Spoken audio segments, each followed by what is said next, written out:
नमस्कार मित्र हो, आय होप तुमचा कंबाईन परीक्षेचा अभ्यास अंतिम टप्प्यात आता आला असेल. मित्रांनो, वेळ फार कमी बाकी आहे, परंतु मागच्या व्हिडिओला ज्या कमेंट्स होत्या त्यावरून काही मुलांनी एक्सपेक्टेड केलं होतं की सर अजून एखादा सेट तुम्ही टाका.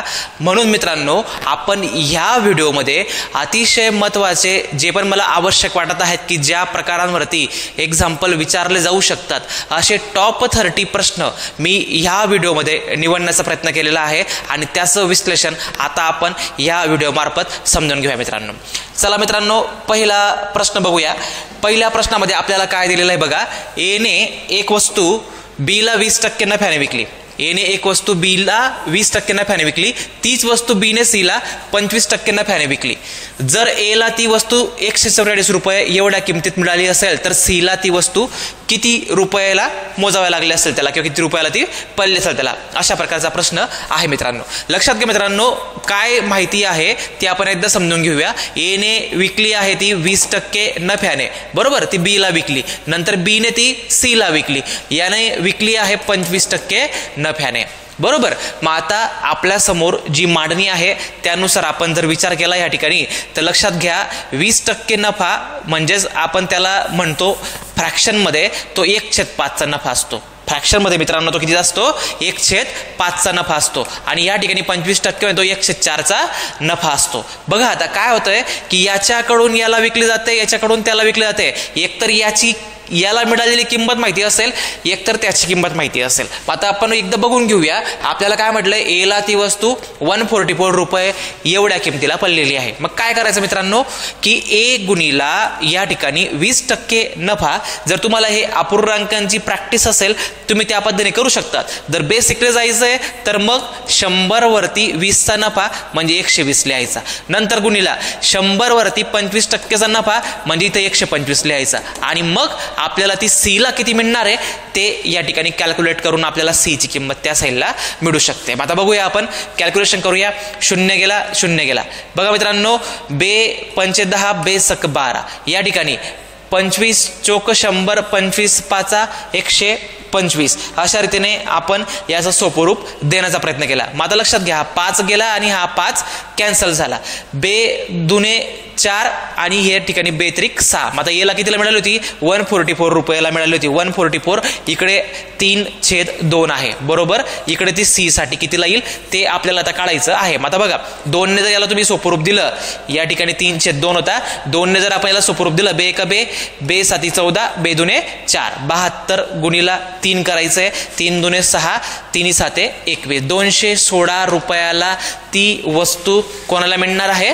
सी ला मिळणार आहे. तर अशा रीतीने या प्रश्नाला आपण सोडवू शकतो. असा प्रश्न मागे देखील विचारलाय मागच्या कंबाईनला. तुम्हाला त्याची स्ट्रॅटेजी माहिती पाहिजे, तुमच्या कानावरून या गोष्टी पुन्हा एकदा रिकॅप झाल्या पाहिजे, म्हणून आपण हा प्रश्न पुन्हा अशाच टाईपचा आपण या ठिकाणी रिव्हिजन सेशनमध्ये घेतोय. मित्रांनो, चला पुढच्या प्रश्नाकडे जाऊया. पुढचा प्रश्न बघा, परत एकदा सांकेतिक कोडिंग वरती. होम मीन्स हॅपी हाऊस चा कोड हा दिलेला आहे इकडे. ब्रेव मीन्स सो बोल्ड चा कोड हा इकडे दिलेला आहे. या सेंटेन्सचा कोड या ठिकाणी दिलेला आहे. मोर हाऊस सो युजर्स चा कोड या अशा प्रकारे आहे. मग आता आपल्याला काय म्हणतात ते मोर होम चा कोड कोणता असेल, म्हणजे आपल्याला 2 शब्द पाहिजे या ठिकाणी, मोर आणि होम याचा कोड आपल्याला या ठिकाणी शोधण्याचा प्रयत्न करायचा आहे. मग आता बघा, होम मिळतंय की मोर मिळतंय त्याला आपण मार्क करून घेऊया. या ठिकाणी होम मला दिसत आहे. परत होम कुठे दिसत आहे का? नाही. मग आता मला या ठिकाणी मोर दिसलं, बरोबर. मग आता मोर परत कोणत्या याच्यामध्ये आहे का? नाही. तर आपल्याला बाकीच्यांना पहिल्याने आता जोड्या लावून घ्यायला लागतील, किंवा आपण त्या ठिकाणी त्यांना कॅन्सलेशन करत जायचं आणि मिळवण्याचा प्रयत्न करायचा जे आपल्याला विचारलंय ते. बघा आता कशा प्रकारे आपण कॅन्सलेशन करू शकतो ते समजून घेऊया. बघा, मीन्स आहे या ठिकाणी आणि या ठिकाणी पण मीन्स आहे. मग वरती आणि खाली मीन्स हा शब्द असल्यामुळे इकडे पण आपण कॉमन शब्द बघायचा पहिल्या आणि सेकंड मध्ये. मग आता या दोघांचं जर आपण निरीक्षण केलं, ओजी ओजी, बरोबर. ओजी आणि ओजी म्हणजे हा मीन्स साठी येऊन गेला. तर हे दोघी मीन्स आपण कॅन्सल केले, बरोबर. मग आता लक्षात घ्या, हॅपी या ठिकाणी दिसतोय आणि परत या फर्स्ट सेंटेन्समध्ये आहे. फर्स्ट आणि थर्डमध्ये हॅपी हा शब्द दिसतोय. माझं लक्षात घ्या, हॅपीला आपण इकडे कम्पेअर केलं तर काय सारखं दिसतंय, डीएल हॅपीसाठी दोघे ठिकाणी प्रेझेंट आहे, तो कॅन्सल करून टाकला. बरोबर, मला होमसाठी शोधायचं आहे. मग आता हाऊस आहे इथं, आता हाऊस कुठे आहे बघा, हाऊस आपला फर्स्टमध्ये आणि लास्ट स्टेटमेंटमध्ये आहे हाऊस. मग आता हाऊस आणि याच्यासाठी कॉमन फर्स्ट आणि लास्टमध्ये काय मिळतंय ते आपण चेक करूया. बघा आता काय होतंय, हा एनी आणि एनी दोघं ठिकाणी आहे म्हणून त्याला मी कॅन्सल केला. मग आता लक्षात घ्या, होमसाठी काय मिळाला, व्हीएल मिळाला. होमसाठी काय मिळालं आपल्याला, व्हीएल हे सांकेतिक कोडिंग आपल्याला ह्या ठिकाणी मिळालं. मग व्हीएल कोणत्या पर्यायामध्ये आहे, व्हीएल आपल्याला ह्या एकमेव पर्यायामध्ये दिसत आहे, पर्याय क्रमांक 4 मध्ये. बाकी काही चेक करायची गरज नाहीये, याचं उत्तर पर्याय क्रमांक 4 असणार आहे. सो चला पुढच्या नेक्स्ट प्रश्नाकडे जाऊया. पुढचा नेक्स्ट प्रश्न, 8 मित्रांच्या समूहाला एक नवीन मित्र येऊन मिळाल्यामुळे त्यांच्या वयाची सरासरी 75 वर्षाची 72 वर्ष एवढी झाली, तर त्या समूहात नवीन आलेल्या मित्राचे वय काढा.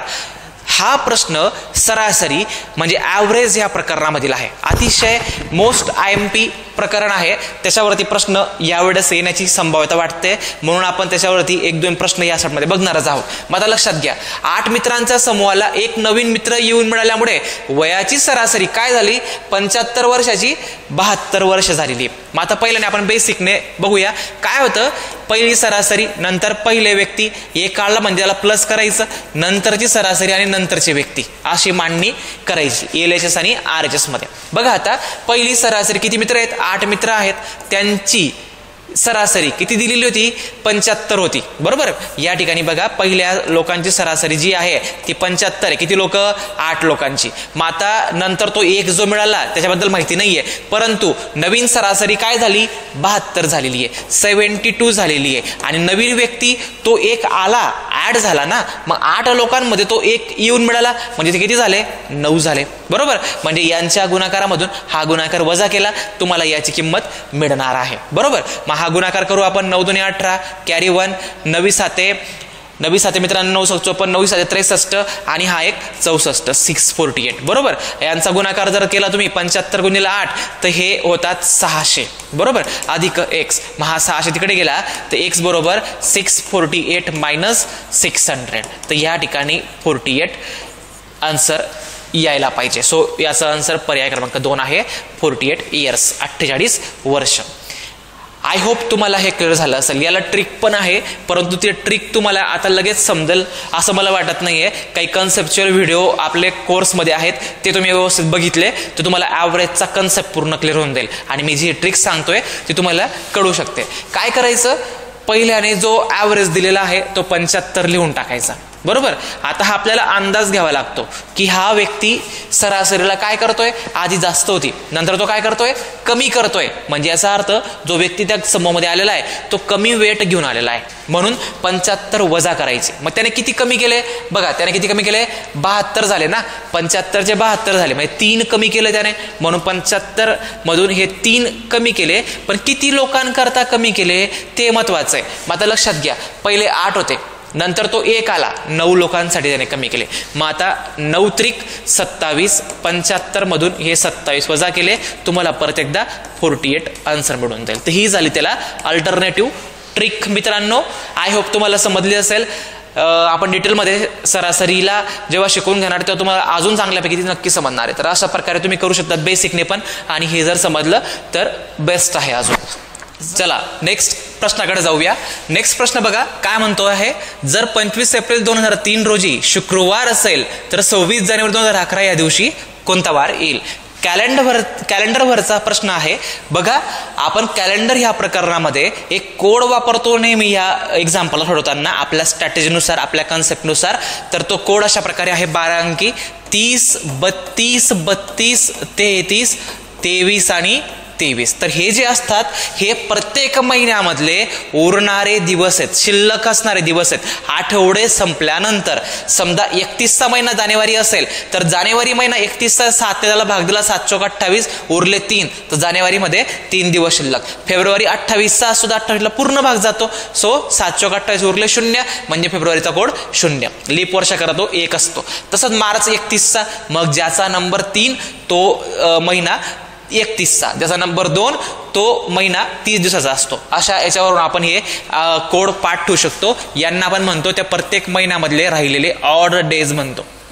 चला मग आता काय करायचं या प्रश्नाकरता, जी पण तारीख दिलेली आहे ती तारीख आधी मांडायची. 25 एप्रिल 2003 याला कोणता वार दिलेला आहे? शुक्रवार दिलेला आहे. याला वार दिलेला आहे शुक्रवार. नंतर विचारलेला आहे 26 जानेवारी 2011ला कोणता वार आहे? 26 जानेवारी 2011ला कोणता वार आहे? मग आता याला कशा रीतीने आपण सोडवणार? आपल्या स्ट्रॅटेजीने, आपल्या कन्सेप्टने नेहमी मी काय करतो या ठिकाणी, याचे 2 भाग पहिल्याने करतो, बरोबर. नंतर मी याचा हिशोब वेगळ्या साईडला करेल, याचा हिशोब वेगळ्या साईडला करेल. माझी महिन्यांचा विचार करताना जानेवारी आधी लागेल की एप्रिल? जानेवारी आधी लागेल. म्हणजे मला वरून खालून वर जायचंय. मोजणी करताना मला उलट क्रिया करावं लागते, म्हणून मायनस इकडचा जे कॅल्क्युलेशन निघेल ते मायनसमध्ये निघेल. मग आता बघा, जानेवारी बरोबर, नंतर फेब्रुवारी, देन मार्च आणि मग आपल्याला एप्रिलची 25 तारीख दिलेली. मग आता जानेवारी सुरुवातीची तारीख आहे ना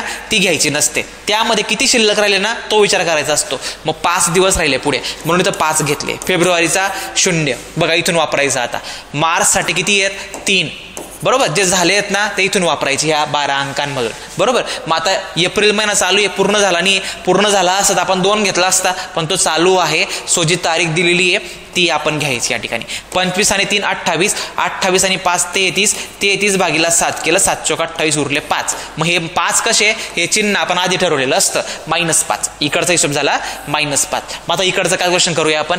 इकडचा फरक स्ट्रेट फॉरवर्ड येतोय. आपण मोजणी करताना 3 कडून 11 कडे जाणार. पहिले 3 लागेल, नंतर 11 लागणार आहे. मग आता प्लस मध्ये गेली इकडचं. मग 11 आणि 3चा फरक, 11 मधून जर 3 वजा केले तर 8 येतात. आणि त्या दरम्यान येणारे लीप वर्ष, फरक अधिक त्या दरम्यान येणारे लीप वर्ष करायचे. बघा आता लीप वर्ष कोणकोणते? ज्याला 4 ने भाग जातो. 2004 आणि 2008 2 लीप वर्ष येतील. 8 आणि 2 10. त्या 10ला 7 ने भाग द्या. 7 1 7, उरले किती? 3, धन 3. मग हे -5 आणि हे धन 3 एकत्र केले तर दोघांची बेरीज केल्यावरती आपल्याला -2 मिळतं, -2 मिळतो. म्हणून दिलेल्या वारपेक्षा 2 दिवस मागचा वार याचं उत्तर असेल. म्हणजे मागे गेलो 2 दिवस, गुरुवार आणि बुधवार. तर ह्या प्रश्नाचं उत्तर या ठिकाणी घ्यायचं आहे बुधवार, अशा पद्धतीने. तर अशा रीतीने कॅलेंडरचे प्रॉब्लेम सोडवण्यासाठी ही स्टँडर्ड पद्धत आहे. तर याच्याने आपण लवकर बेसिकने सोडवू शकतो. आणि कशाही प्रकारे प्रॉब्लेम विचारला गेला कॅलेंडरमध्ये, तुम्ही ह्या टेक्निकने त्याला सोडवू शकतात. अतिशय कन्सेप्च्युअल टॉपिक आहे. मी जेव्हा तुम्हाला कॅलेंडर शिकवेल तुम्हाला त्याची आयडिया येईलच. चला आपण पुढच्या प्रश्नाकडे जाऊया. पुढचा प्रश्न बघा, वैवारीवरचा प्रश्न आहे. अशा रीतीचा प्रश्न येण्याची संभाव्यता वाटत आहे, म्हणून आपण पुन्हा एकदा हा प्रश्न कंडक्ट करूया. अशा रीतीचा 5 वर्षापूर्वी बघा, लक्षात घ्या, 5 वर्षापूर्वी काय दिलेलं आहे? ए व बी यांच्या वयाचे गुणोत्तर, ए व बी यांच्या वयाचे गुणोत्तर 4:5 आहे. नंतर 7 वर्षानंतर त्यांचं गुणोत्तर किती दिलेलं आहे? 7 वर्षानंतर 6ला 7 आहे, 6:7 होते. तर 9 वर्षानंतर ए चे वय किती? मग आता काय करायचं? पहिली गोष्ट मी सांगितलेली की आडवा फरक जर सारखा असेल तर उभा गॅप आपला सारखा असतो. आणि आपल्याला तुलना करताना गुणोत्तराचा एक भाग काढताना उभा गॅप या ठिकाणी लागतो. बघा 4 आणि 5चा फरक 1 भाग, 6 आणि 7चा फरक 1 भाग, आपल्याला उभा लागतो. 4चा 6 झाला, 2 भाग वाढले. किती भाग वाढले? 2 भाग वाढले. 2 भाग बरोबर काय झालं? 5 वर्ष मागे 7 वर्ष पुढे, 5 आणि 7 एकत्र करायचे, 12 वर्ष. 2 भाग बरोबर 12 वर्ष. तर 1 भाग कितीचा होईल? सिंपल आहे, विचार करायचा मनामध्ये. 2 भाग बरोबर 12 वर्ष, तर 1 भाग आपला झाला 6 वर्षाचा. 1 भाग झाला आहे 6 वर्षाचा. मग 1 भाग 6 वर्षाचा. आता कोणाबद्दल विचारलंय? ए चे वय काढायचंय. मग हा ए इकडे, हा बी इकडे. किती वर्षानंतर? 9 वर्षानंतर. मग नंतरचं गुणोत्तर बघा किती भागांमध्ये? 6 भागांमध्ये. ए हा किती वर्षानंतर? 7 वर्षानंतर. 7 वर्षानंतर किती भागांमध्ये येतो? तो आहे 6 भागांमध्ये. आणि 1 भाग आहे त्याचा 6चा. 1 भाग 6, 2 भाग 12, 3 म्हणजे याला 6 ने गुणायचं. 6 प्रमाणे 6 भाग 36 झाले. मग हे 7 वर्षानंतर आहे. तर अजून 2 वर्ष गेलो तर 9 वर्षानंतर मिळेल. म्हणजे मला 2 वर्ष पुढे जावं लागेल. तर याचं आन्सर आहे 38 वर्ष, 38 इयर्स. तर पर्याय क्रमांक या ठिकाणी 3 याचं उत्तर असणार आहे. पर्याय क्रमांक 3 मध्ये 38 पर्याय दिलेला आहे. चला नेक्स्ट प्रश्नाकडे जाऊया. आपले कोर्सेस स्पर्धाग्राम ॲपवरती उपलब्ध झालेले आहेत मॅथ रिझनिंगचे. तुम्हाला काही डाऊट असेल, काही क्युरी असेल तर तुम्ही ह्या नंबर्सवरती संपर्क करू शकतात. एक पूर्ण पद्धतीने CSAT लागणारा, कंबाईनसाठी लागणारा किंवा रिव्हिजन बॅच अनेक विद्यार्थी जॉईन केलेली आहे कंबाईनसाठी. तर तुम्ही कोर्सवर ॲप्लिकेशनवरती जाऊन त्याला व्हिजिट करून त्या कोर्सेसला तुम्ही परचेस करू शकतात किंवा काही डाऊट असेल तुम्ही ह्या नंबर्सवरती कॉन्टॅक्ट करू शकतात. चला पुढच्या उदाहरणाकडे जाऊया. दिशा या प्रकरणावरती उदाहरण विचारलेलं आहे. बिंदू D हा बिंदू C च्या उत्तरेला 4 मीटर अंतरावरती आहे. बघा आपण काय करूया, पहिल्याने बिंदू D दाखवू. या ठिकाणी बिंदू D हा बिंदू C च्या उत्तरेला, बिंदू C च्या उत्तरेला म्हणजे मला पहिले बिंदू C दाखवावा लागेल. बिंदू C च्या उत्तरेला या ठिकाणी बिंदू D आहे आणि किती मीटर अंतरावरती, 4 मीटर अंतरावरती. पुढचं वाचूया. बिंदू D हा बिंदू E च्या पश्चिमेला 5 मीटर अंतरावरती आहे. हा जो आहे ना बिंदू D हा पश्चिमेला आहे. कोणाच्या, बिंदू E च्या. म्हणजे या ठिकाणी बिंदू E आहे आणि यांच्यामधलं अंतर आहे 5 मीटर. अशा रीतीने आपल्याला इन्फॉर्मेशन या 2 सेंटेन्सवरून मिळाली.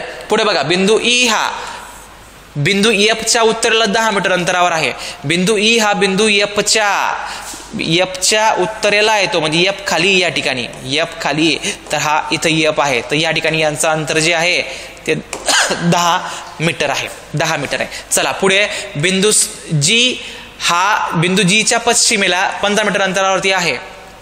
बघा काय म्हटलंय, बिंदू E हा बिंदू F च्या उत्तरेला 10 मीटर अंतरावर आहे, जो बिंदू G च्या पश्चिमेला 15 मीटर अंतरावर आहे. म्हणजे E बद्दल बोलता येते, जो बिंदू G च्या पश्चिमेला 15 मीटर अंतरावरती आहे. कोण, E बद्दल बोललं गेलंय. 15 मीटर अंतर, मग हे 5 तर आहेच, अजून आपण इकडे याला आपण 10 दाखवूया तर 15 मीटर पूर्ण झालं. मग कोणाच्या, बिंदू G च्या, म्हणजे G या ठिकाणी आहे. तर विचारलेला प्रश्न आता पुढे वाचूया आपण. काय म्हणतात ते, बिंदू G हा बिंदू H च्या उत्तरेला 8 मीटर अंतरावरती आहे. बघा H च्या उत्तरेला बिंदू G, म्हणजे इथून जर आपण खाली गेलो, हे 4 तर आहेच, अजून आपल्याला खाली 4 जायचंय पण 10 पेक्षा थोडं कमी, पण हे 8 मीटर आहे. मग कोणाच्या, इथं बिंदू H आहे, इथं बिंदू H आहे. अशा रीतीने मला आकृती इथपर्यंत आली. जर एक व्यक्ती बिंदू D पासून दक्षिणेला 10 मीटर चालत गेला, बिंदू D पासून दक्षिणेला चालत गेला जो 10 मीटर, बिंदू D पासून दक्षिणेला 10 मीटर. मग आता इथून परत त्याने स्टार्ट केलं, बरोबर, इथून त्याने स्टार्ट केलं तर तो आता काय करणार आहे, 10 मीटर गेला, 4 आणि तो पुढे अजून 6 म्हणजे 10, इथं F पर्यंत तो पोहोचेल. जनरली इथपर्यंत तो आलेला आहे. मग आता पुढे काय म्हणतात ते, 10 मीटर चालला, हा 10 मीटर चाललेला आहे इथपर्यंत. तो गेला व थांबला तर तो व्यक्ती बिंदू H च्या संदर्भात कोणत्या दिशेला आहे, बिंदू H च्या संदर्भात बघायचंय. मग या H च्या संदर्भात त्याला आपण जर बघितलं इथून तर लक्षात घ्या, इथं छोटी डायग्राम अप्लाय करायची. इथून हा बाण कुठे जातो ते बघायचं. हा बाण जो आहे वायव्य ईशान्य आग्नेयेकडे आहे, सो तो आग्नेयेकडे आहे याच्यापासून. अशा रीतीने आपल्याला त्या रिस्पेक्टिव्हने बघता यायला पाहिजे. ज्या बिंदूपासून बघायचं आहे त्याला एक छोटी डायग्राम आपण अप्लाय करून द्यायची, आपल्या उपदिशा आणि मुख्य दिशावाली. मग आपलं काम सोपं होतं, आपल्याला अंदाज घेता येतो की तो व्यक्ती कोणत्या दिशेला आहे. चला पुढे आपण जाऊया पुढच्या प्रश्नाकडे. नेक्स्ट प्रश्न, दिलेल्या विधानांना योग्य मानून कोणती निष्कर्ष बरोबर आहेत ते ओळखायचंय. मग आता परत तर्क व अनुमानचा अतिशय महत्त्वाचा प्रश्न आहे. लक्षात घ्या, सर्व घर कागद आहेत, सर्व घरचा सेट आपण काढला कुठे, कागदांच्या सेटमध्ये, बरोबर. पुढे बघा, सर्व कागद रस्ते आहेत, सर्व कागद आता आपण कुठे काढतोय, रस्तेच्या सेटमध्ये काढला. काही रस्ते बस आहेत, काही रस्ते काय आहेत, बस आहेत. मग काही रस्तेचा भाग हा कुठे जातोय, बसमध्ये दाखवला. अशा प्रकारे व्हेन डायग्राम काढायची, बेसिक व्हेन डायग्राम काढायची, बरोबर. आता बघा, निष्कर्ष चेक करायची आपल्याला. काही घर बस नाहीत, काही कागद रस्ते आहेत. मग आता पहिले आहेत वाला स्टेटमेंट बघून घ्यायचं नेहमी सुरुवातीला. आहेतचं बघायचं, आकृतीमध्ये असेल किंवा दिसेल तर बरोबर असतात आहेत वाले, जर नसतील, ते दिसत नसेल तर चुकीचं घ्यायचं डायरेक्टली. मग आता बघा काय म्हणतात ते, काही कागद रस्ते आहेत, काही कागदाचा भाग. कागद कुठे आहेत, रस्त्यांमध्ये. सर्व कागद रस्त्यांमध्ये, सर्व कागद जर रस्त्यांमध्ये तर काही हमखास आहेत किंवा ते येत आहेत किंवा दिसत आहेत, सो हे बरोबर आहे. काही घर बस नाहीत, काही घर बस नाहीत. बघा लक्षात घ्या, पण मी जर बसला इथं काढलं असतं, या सेटमध्ये असं काढलं असतं तर रस्त्यांमध्ये गेलं असतं बस, परंतु काही बस काय झाले असते, घर झाले असते. याला जर वाचलं आपण काही घर बस नाहीत, तर तरी पण याचं हे वाक्य बरोबर आहे की इकडचे घर कोणते, हे घर या ठिकाणी हे जे आहेत हे बसमध्ये गेलेले नाही. मग हे केव्हा होईल? जेव्हा आपण काही घर बस नाही असं म्हणायचं असेल तेव्हा पूर्ण आपण या ठिकाणी घरांना या ठिकाणी बसमध्ये घेणार. कशामध्ये घेणार? बसमध्ये घेणार. बघा सर्व घरं कुठे आली? बसमध्ये घेणार. मग ही शक्यता झाली मित्रांनो. मग या शक्यतेमध्ये पुन्हा बघू आपण, काही घर बस नाहीत, सर्व घर बस आहेत आणि ते म्हणतात काही घर बस नाहीत. मग म्हणजेच या ठिकाणी कॉन्ट्राडिक्शन दिसतंय, म्हणजेच हे चुकीचं आहे, हे बरोबर नाहीये. मग आपलं उत्तर या ठिकाणी फक्त काय असेल? 2 बरोबर आहे. फक्त निष्कर्ष 2 बरोबर आहे. तर पर्याय क्रमांक 4 ह्या प्रश्नाचं उत्तर घ्यावं लागणार आहे. तर बघा नाहीच्या वेळेस त्यामधल्या पॉसिबिलिटीज, शक्यता पडताळून बघाव्या लागतात. चला पुढे जाऊया पुढच्या प्रश्नाकडे.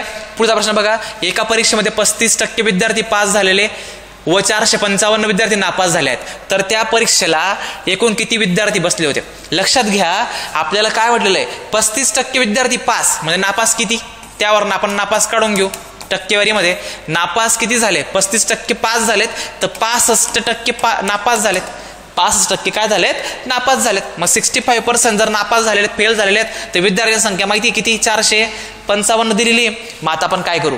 या दोघांना भाग देऊ आणि 1% काढण्याचा प्रयत्न करू. 1% काढता आला म्हणजे त्यावरून 100% काढता येतात इझिली. बघा काय करायचं? 13 ने भाग झाला याला, 13 5 65, याला पण भाग देऊ. 13 त्रिक 39, उरले 6, 6 वरती घेतले 5, परत 13 5 65 म्हणजे 5% म्हणजे 35. 5% म्हणजे 35. 5 1 5, 1% बरोबर. 5 7 35, तर 1% बरोबर 7.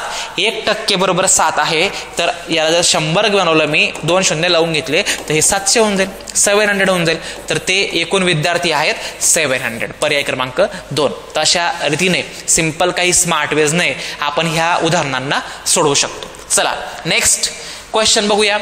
नेक्स्ट क्वेश्चन, 5 व्यक्ती ABCDE ही 5 विविध देश, अमेरिका, ऑस्ट्रेलिया, चीन, कॅनडा व रशियामधून 5 विविध वाहतुकीची साधने, सायकल, रॉकेट, जहाज, बाईक व कार यांनी भारतात पोहोचले आहेत. जो चीनवरून आलेला आहे तो बाईकने आलेला नाही. लक्षात घ्या आपण काय करूया, या ठिकाणी ABCD आणि E असे 5 व्यक्ती आहेत समजा, बरोबर. या ठिकाणी देश दिलेले आहेत, बरोबर, कंट्रीज दिलेल्या आहेत आणि त्यांची वाहतुकीची साधने दिलेली आहेत. काय दिलेली आहेत? साधने दिलेली आहेत. मग जी इन्फॉर्मेशन आपल्याला मिळत जाईल ती आपण या ठिकाणी फिल करण्याचा प्रयत्न करूया. आता पझल टाईप आहे थोडंसं. आता लक्षात घ्या काय म्हणतात ते, जो चीनवरून आलेला आहे तो बाईकने आलेला नाही. चीनवरून आलेला व्यक्ती बाईकने आलेला नाहीये असं आपल्याला दिलेलं आहे. नंतर C हा कॅनडावरून कारने, B हा ऑस्ट्रेलियावरून जहाजाने आलेला आहे. जे कन्फर्म मिळतंय ना पहिल्याने, पझल किंवा सिटिंग अरेंजमेंटचे उदाहरण सोडताना लक्षात ठेवायचं, जे कन्फर्म स्टेटमेंट असतात त्या कन्फर्म स्टेटमेंटवरून पहिल्याने मांडणी करायची आणि मग बाकीच्या गोष्टींची जुळवाजुळव करण्याचा प्रयत्न करायचा. हिंट लक्षात ठेवा पझल सॉल्व्ह करताना. मग C हा कॅनडावरून आलेला आहे. C जो आहे हा कशाने, कुठून आला आहे? कॅनडावरून तो आलेला आहे. नंतर तो कशाने आलेला आहे? कारने आलेला आहे. त्याचं साधन आपल्याला मिळालेलं दिलेलं आहे कारने. परत B हा ऑस्ट्रेलियावरून आलेला आहे. B हा ऑस्ट्रेलियावरून आलेला आहे. कशावरून? ऑस्ट्रेलियावरून आलेला आहे आणि तो आलेला आहे जहाजाने. तो आलेला आहे जहाजाने. 2 आपल्याला कन्फर्म या ठिकाणी मिळाले. पुढचं बघा, पुढचं काय म्हणता येईल? D हा बाईकने आणि E हा रॉकेटने आलेला आहे. D हा बाईकने, D बद्दल दिलेला आहे बाईक आणि याबद्दल दिलेला आहे हा रॉकेटने आलेला आहे, बरोबर. मग आता लक्षात घ्या उरलं काय? A. तर Aचं आपल्याला मिळून जाईल. A बद्दल पहिल्या काय होतं बघा, A आपल्याला जेव्हा सायकल झाली का नाही, तर A हा आलेला आहे सायकलने. 5 पैकी आपण बघितलं तर A आलेला आहे सायकलने. मग आता परत पुढचं वाक्य वाचून घेऊ. D हा बाईकने आणि E हा रॉकेटने आलेला आहे. अमेरिका व चीन मधून आलेला व्यक्ती सायकलने आलेला नाही. अमेरिका व चीन मधून आलेला व्यक्ती हा सायकलने आलेला नाही. माझा लक्षात घ्या, अमेरिका व चीन, ऑस्ट्रेलिया कॅनडा सोडलं, अमेरिका ऑस्ट्रेलिया चीन कॅनडा सोडलं तर काय राहतं? रशिया. म्हणजे सायकलवरून येणारा व्यक्ती हा रशियामधून आलेला आहे. कुठून आलेला आहे? रशियामधून आलेला आहे. तर हे अशा रीतीने जुडवाजुडव करायला लागते. त्याला फिल इन द ब्लँक्स आपण करत गेलो तर आपल्याला ती मांडणी गेस करता येते. परत आपण वाचूया. परत D हा बाईकने, हे वाक्य बघा, जो चीनवरून आलेला आहे तो बाईकने आलेला नाही. जो चीनवरून आलेला आहे तो बाईकने आलेला नाही. चीनवरून येणारा व्यक्ती बाईकने येत नाही. मग उरलं काय या ठिकाणी? रॉकेट. म्हणजे या ठिकाणी चायनावरून जो येणारा आहे तो रॉकेटने आलेला आहे. मग आता एकमेव कंट्री राहिलेली आहे अमेरिका, ती कशाने? बाईकवरती अमेरिका या ठिकाणी आले. मग आता प्रश्न काय म्हणतोय? चीनवरून आलेला व्यक्ती कोण आहे? चीनवरून आलेला व्यक्ती ई आहे. चीनवरून आलेला व्यक्ती कोण आहे? ई आहे. अशा पद्धतीने आपल्याला याचं उत्तर सांगता येईल. मग तुम्हाला या इन्फॉर्मेशनवरून काही प्रश्न विचारला गेला तरी तो आपल्याला या ठिकाणी मांडता यायला पाहिजे. चला नेक्स्ट प्रश्नाकडे जाऊया. 3 संख्यांचे गुणोत्तर 1/2, 2/3 ला 3/4 असे आहे. सर्वात मोठी व सर्वात लहान संख्येतील फरक 36 आहे. तर त्या संख्या कोणत्या आहेत? बघा, गुणोत्तर दिलेलं आहे संख्यांचं, ते अपूर्णांकात दिलेलं आहे. 2/3 ला 3/4. काय करायचं? याला सोपरूप पहिले द्यावं लागेल. मग सोपरूप देताना अशा प्रकारचा प्रश्न जर आला, गुणोत्तरामध्ये असे फ्रॅक्शन दिसले तर छेद बघायचे, छेदांचा लसावी घ्यायचा. मग 2, 3, 4चा लसावी 12 होऊन जाईल. काय होऊन जाईल? 12 होऊन जाईल. 12 लसावी आल्यानंतर 12ने सर्वांना गुणून घ्यायचं. बरोबर.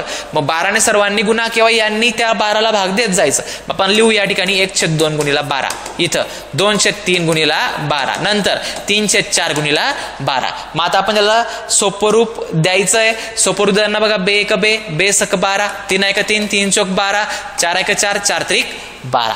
बरोबर. मग आता याला सोपरूप देताना बघा, इथं काय राहिलं? 6 1 6, नंतर बे 2 बे 4 8, नंतर 3 3 9. तर अशा रीतीने आपल्याला हे गुणोत्तर मिळालं. अपूर्णांकांना आपण पूर्णांक संख्यात कन्व्हर्ट केलं. मग आता बघा, सर्वात मोठी आणि सर्वात लहान यांच्यातील फरक दिलेला आहे. सर्वात मोठी आणि सर्वात लहान. मग सर्वात मोठे भाग कोणाचे? 9चे. सर्वात लहान भाग कोणाचे? 6चे. यांचा फरक किती भागांचा आहे? 3 भागांचा आहे. मग खरा फरक संख्येमध्ये किती दिलेला आहे? 36 दिलेला आहे. मग तुलना करायची. 3 भाग बरोबर 36. आपल्या पद्धतीने मी तुम्हाला आधीच सांगितलेलं आहे मागच्या व्हिडिओमध्ये पण, आपण 1 भाग काढायचा, 1 मानायचं नाही. लक्षात घ्या. 3 भाग बरोबर 36. तर 1 भाग बरोबर 3 ने भाग दिला, 3 1 3, 3 2 6. 1 भाग बरोबर 12 आलेला आहे. मग 12 आला तर आपल्याला काय करता येईल? आता त्या संख्या कोणत्या त्या विचारलेला आहे. बरोबर.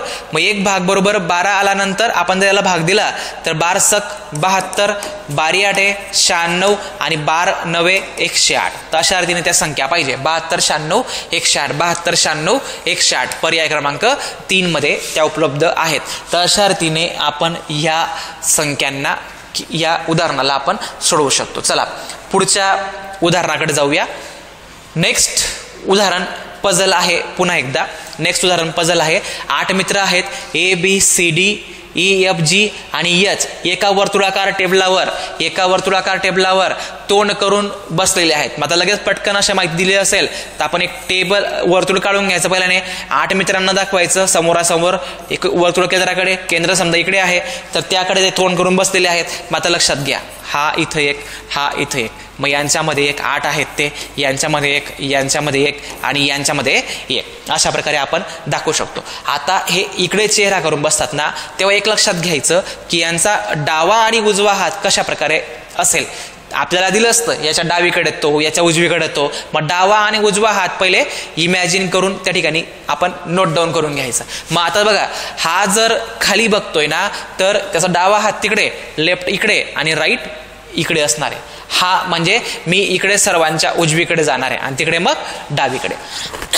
लक्षात घ्या, हा समोर बघतोय ना, याचा राईट इकडे आणि याचा लेफ्ट इकडे असणार आहे. मग हे आपल्या गोष्टी काही क्लिअर पाहिजे. मग आता बघा, आपल्याला कन्फर्म जे मिळेल ना त्यावरून आपण मांडणी करण्याचा प्रयत्न करू. बघा, ACDG HE आणि FB एकमेकांच्या जवळ बसलेले आहेत. A हा Hच्या सुद्धा जवळ बसलेला आहे. B हा Hच्या उजवीकडे दुसरा आहे. E हा Cच्या उजवीकडे तिसरा आहे. G हा Eच्या विरुद्ध बसलेला आहे. बघा, एक गोष्ट आपल्याला कन्फर्म मिळाली, G हा Eच्या विरुद्ध बसलेला आहे. G जो आहे ना, या E व्यक्तीच्या, कोणाच्या? Eच्या, E व्यक्तीच्या विरुद्ध बसलेला आहे. कोण? G बसलेला आहे इथं. हे मी या ठिकाणी दाखवलं. मग आता परत वाचतोय मी. काय म्हणतात ते? आपल्याला दिलेलं आहे A हा Hच्या सुद्धा जवळ आहे. A हा AC ला जवळ आहे, तो AC ला जवळ आहे, परंतु तो S ला पण जवळ आहे. पुढे जाऊया आपण. B हा Hच्या उजवीकडे दुसरा आहे. B हा Hच्या उजवीकडे दुसरा आहे. ठीक आहे, आपल्याला इथं मिळत नाहीये. ई हा सीच्या उजवीकडे तिसरा आहे. ई हा सीच्या उजवीकडे तिसरा आहे. कुठे आहे?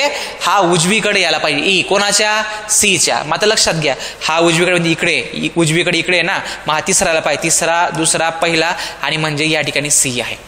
इथं कोण येणार आहे? सी येणार आहे. मग आता बघा, ई हा सीच्या उजवीकडे तिसरा आहे. सीच्या उजवीकडे त्याला तिसरा मी या ठिकाणी मांडलं.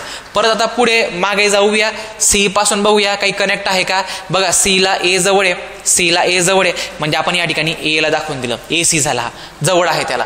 परत बघा, आपण जर या ठिकाणी प्रयत्न केला बघायचा एकमेकांजवळ, ए हा एचच्या सुद्धा जवळ आहे. ए हा एचच्या सुद्धा जवळ आहे, म्हणजे इथं एच. बघा, ए सीला जवळ तर आहेच, पण तो एसला पण जवळ आहे, अशा रीतीने माहिती आहे. बी हा एचच्या उजवीकडे आहे. बी हा एचच्या उजवीकडे दुसरा आहे. बी हा एचच्या उजवीकडे. मग आता एच पासून दुसरीकडे जाऊया. बी हा इथं आहे. बी हा या ठिकाणी येणार आहे. बी हे पण कंप्लीट झालं. पुढे बघा, जी हा ईच्या विरुद्ध बसलेला आहे, हे कंप्लीट झालंय आपलं. आता आपल्याला अजून काही मिळतं का? डीजी. डीजी ओके, हे जवळ आहेत, तर हे डी इथं झाला आपला, बरोबर. नंतर मग एकच एलिमेंट बाकी आपला आता, एफ बी. एफ बी म्हणजे हा एफ या ठिकाणी येऊन जाणार आहे. मग ही झाली आपली मांडणी पूर्ण. आता प्रश्नाला बघूया आपण. डीच्या उजवीकडे दुसऱ्या क्रमांकावर कोण आहे? डीच्या उजवीकडे दुसऱ्या क्रमांकावर कोण आहे? मग उजवीकडे इकडे जाणार याचा ना, सर्वांचा उजवीकडे. आता इकडे हा इकडे फेस करून बसला, उजवीकडे कुठे येईल? या साईडला दुसऱ्या क्रमांकावर, जी नंतर सी. तर आपलं उत्तर जे आहे ते पर्याय क्रमांक 4 सी या ठिकाणी येणार आहे. अशा रीतीने या पझल्स आणि सिटिंग मॅनेजमेंटला आपण ट्राय करण्याचा प्रयत्न करायचा. जर जास्त लेंथी असतील हे पझल तर एक लक्षात ठेवा, यांना स्किप करून जायचं.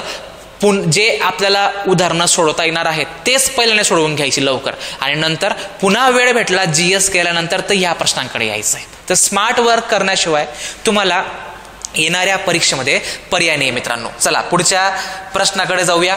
पुढचा प्रश्न बघा, गुणोत्तरावरती आहे. ए बी, बी सी आणि सी डी यांचं एकत्रित काढायचं. A B C D. मग पहिले ह्या दोघांना मर्ज करायचं. नेहमी मी सांगितलेली प्रोसेस फॉलो करा. या ठिकाणी तुमचं उत्तर कधी चुकणार नाही. 3-5 बरोबर खाली लिहायचे. 2-7 यांना पहिले मर्ज करतोय आपण. मग आता कॉमनची पद्धत वापरायची. कॉमन 2 ने वरती गुणायचं, 5 ने खाली गुणायचं. 2 ने वरती गुणूया. 2 त्रिक 6, 2 पंचे 10, नंतर 5 7 35. अशा रीतीने या तिघांचं गुणोत्तर झालं. मग आता हे झालं गुणोत्तर कोणाचं? ए नंतर बी नंतर सी. आता आपल्याला कोण पाहिजे? ए बी सी डी पाहिजे. मग सी ला डी किती आहे? 2 असतील. मग बरोबर सी ला डी 2 असतील लिहायचं. परत 2 ने वरती 35 ने खाली गुणून आपल्याला याला सोडवता येईल. 2 ने वरती गुणलं 6 दुने 12, 10 दुने 20, 35 दुने 70, नंतर 35 ने खाली गुणलं 35 त्रिक 105. तर हा पर्याय बघूया. 12 20 70 105, 12 20 70 105. पर्याय क्रमांक 3 या प्रश्नाचं उत्तर होणार आहे. चला नेक्स्ट प्रश्न बघूया. नेक्स्ट प्रश्नामध्ये दिलेला आहे PQRST पैकी कोण सर्वात उंच आहे, असा प्रश्न केलेला आहे. वर दिलेल्या प्रश्नाचे उत्तर खालीलपैकी कोणत्या विधानांवरून काढता येईल. म्हणजे ह्या 2-3 उदाहरणांवरून चेक करायचं आहे की कोणतं उदाहरण पुरेसं आहे माहिती करण्याकरता, की दोघांवरून निघत नाही, की दोघांवरून काढता येतं, किंवा एकच उदाहरण पुरेसं आहे. तर अशा प्रकारे माहितीचं आपण या ठिकाणी विश्लेषण करून हे उदाहरणं सोडवावे लागतात. आता बघूया आपण काय म्हणतात ते. यस हा क्यू पेक्षा कमी उंच आहे. मग लक्षात घ्या, आपण याला पहिलं डायग्रामॅटिक व्ह्यू मध्ये मांडण्याचा प्रयत्न करूया की त्यांनी दिलेलं यस हा क्यू पेक्षा कमी उंच आहे. मग यस जो आहे हा या रीतीने दाखवला, या ठिकाणी आपण क्यू दाखवला, क्यू पेक्षा तो कमी उंच आहे. पुढे बघा, पी हा फक्त टी पेक्षा कमी उंच आहे. पी हा जो व्यक्ती आहे फक्त हा टी पेक्षा उंच आहे. म्हणजे आर जर कुठेतरी असेल तर हा पी जो आहे हा फक्त कोणापेक्षा? पी हा यांच्यापेक्षा पण उंच आहे याचा अर्थ, पण तो टी पेक्षा कमी उंच आहे. यांच्यापेक्षा उंच आहे तो, परंतु तो टी पेक्षा कमी उंच आहे. बघा, तो फक्त टी पेक्षा कमी उंच आहे, पण म्हणजे यांच्यापेक्षा तो ऑब्वियस उंच आहे. तर आपल्याला ह्या ठिकाणी पहिल्या उदाहरणावरूनच कळून जात आहे की सर्वात उंच जो असणार आहे या ठिकाणी टी असणार आहे. सर्वात उंच कोण असणार आहे? टी असणार आहे. कारण की पी हा फक्त टी पेक्षा कमी उंच आहे. पी हा जो पी आहे हा फक्त टी पेक्षा कमी उंच आहे. कमी उंच यांच्यापेक्षा, बाकीच्यांपेक्षा तर उंच आहेच. मग याच्यापेक्षा उंच कोण झाला? टी झाला. म्हणजे आपल्याला पहिल्या विधानावरूनच कळून जातंय की टी सर्वात उंच आहे. परंतु पुढे बघूया, क्यू हा फक्त एस पेक्षा अधिक उंच आहे. क्यू हा फक्त एस पेक्षा अधिक उंच आहे. टी हा पी व आर पेक्षा उंच आहे. टी हा पी व आर पेक्षा उंच आहे. पण टी टीचं या संदर्भात क्यू आणि एस संदर्भात तुलना दिलेली नाही विधान 2 मध्ये, म्हणजेच आपल्याला विधान 2 एकटं पुरेसं नाहीये. मग आपल्याला काय करता या ठिकाणी बघ वाचूया. विधान 1च्या साह्याने उत्तर काढता येईल, परंतु विधान 2च्या साह्याने काढता येणार नाही. फक्त विधान 2च्या साह्याने उत्तर काढता येईल, परंतु विधान 1च्या साह्याने काढता येणार नाही. मग हे बरोबर आहे, 1च्या साह्याने काढता येईल परंतु 2च्या साह्याने काढता येणार नाही. अशा रीतीने ह्या प्रश्नांना माहितीची इन्फॉर्मेशन दिलेली असते, टॅली करून आपल्याला चेक करावं लागतं. चला पुढच्या उदाहरणाकडे जाऊया. नेहाचा पगार अगोदर 10% कमी केला, नंतर तेजीमुळे तो 30% वाढवला, तर मूळच्या पगारात किती टक्के वाढ झाली.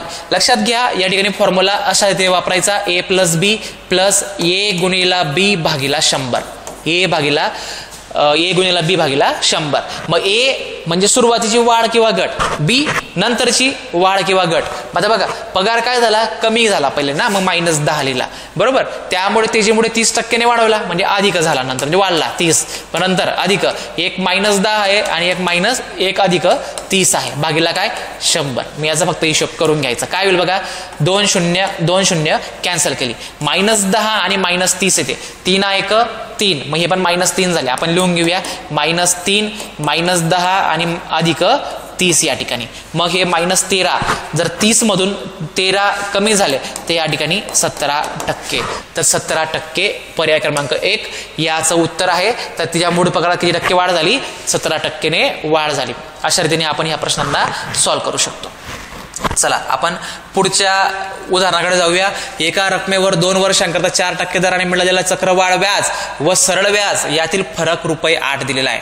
लक्षात घ्या ह्या प्रकारच्या उदाहरणामध्ये 2 वेळा अशा प्रकारचा प्रश्न विचारला गेलेला आहे आयोगाद्वारे. तर काय होते बघा, एका रकमेवर 2 वर्षाकरता 4% दराने मिळालेला चक्रवाढ व्याज व सरळ व्याज यातील फरक ₹8. या दोघांमधील फरक किती आहे, ₹8चा फरक आहे. मग पुढे बघा 4% दर आहे, मग 4% त्या इंटरेस्टचे आहेत ₹8. तो जो इंटरेस्ट आहे ना त्याचा फरक ₹8 दिलेला आहे. अशी मांडणी पहिले करून घ्यायची. मग 4% त्या इंटरेस्टचे ₹8 आहेत. मग बघा लक्षात घ्या आपण काय करू शकतो, याला मला 100% करायचंय. मग 100% करण्यासाठी काय करावं लागेल, 4%ला कशाने गुणावं लागेल की 100% होईल. विचार करा, 4%ला 100% करायचंय, 25ने गुणावं लागेल. कशाने, 25ने. 25 × 100. मग याला पण 25ने इकडे गुणून घ्यायचं. मग 25 8 आहे, 25 × 100, 25 8 200. ठीक आहे. तर 100% त्या इंटरेस्टचे झाले ₹200. मग आता आपण इंटरेस्ट कशावर काढतो, प्रिन्सिपलवरती, मुद्दलवरती काढतो. कशावरती काढतो, मुद्दलवरती काढतो. समजून घ्या. मग आपण काय करतो, जेवढे मी पहिल्याने इंटरेस्टचे दिले होते तेवढेच आपण मुद्दलाचे घ्यायचे. 4% प्रिन्सिपल म्हणजे मुद्दलाचे किती आहेत, आता हे जे निघाले ना हे लिहायचे ₹200. किती आहेत, ₹200. मग 4% जर ₹200 आहेत तर 100% किती, मुद्दल बरोबर 100% किती, कारण की आपल्याला शेवटी विचारलं ती रक्कम किती आहे, मग ती मुद्दल किती आहे ते विचारलं. मग 4% जर ₹100 आहेत तर ₹200 किती. मग तुम्ही याच्यावरून 1% काढू शकतात, याला 4ने भाग देऊ शकतात, असंही करू शकतो तुम्ही. या ठिकाणी स्मार्ट वर्क केलेलं कधी बेटर आहे. मग 1% काढताना 4ने भाग दिला, 1% ऑफ प्रिन्सिपल, 4ने भाग 4 × 25 आणि हा 0. मग 1% जर 50 आहे तर 100% काढताना 2 0 लावून घ्यायची म्हणजे 5000. किती होऊन जातील, 5000. तर पर्याय क्रमांक 3 या ठिकाणी आहे. तर अशा अर्थीने ह्या उदाहरणात सोडतो. कोणत्याच फॉर्म्युलाची गरज नाहीये, कन्सेप्टची गरज आहे या ठिकाणी फक्त. चला पुढे जाऊया. पुढचं एक्झाम्पल, एका रांगेमध्ये ए डाव्या बाजूने 11व्या स्थानावर आहे, बी उजव्या बाजूने 10व्या स्थानावर आहे. बघा आपण आकृतीने समजून घेऊया. अशा रीतीने समजा मांडणी आहे यांची. एका रांगेमध्ये ए डाव्या बाजूने, इकडे आपला लेफ्ट असतो, इकडे आपला राईट असतो. ए डाव्या बाजूने 11व्या स्थानावर आहे, इकडनं गेलो तर हा 11व्या स्थानावर आहे. बी उजव्या बाजूने 10व्या स्थानावर आहे, तर बी इकडे गेलो आपण तर हा ए होता, हा बी होता, हा 10व्या स्थानावर आहे बरोबर. जर ए आणि बी यांच्या जागांची अदला बदल झाली म्हणजे काय झालं की एच्या जागेवरती इथं बी आला, बीच्या जागेवरती इथं ए आला, अदला बदल झाली तर ए डाव्या बाजूने 18व्या स्थानावर येतो.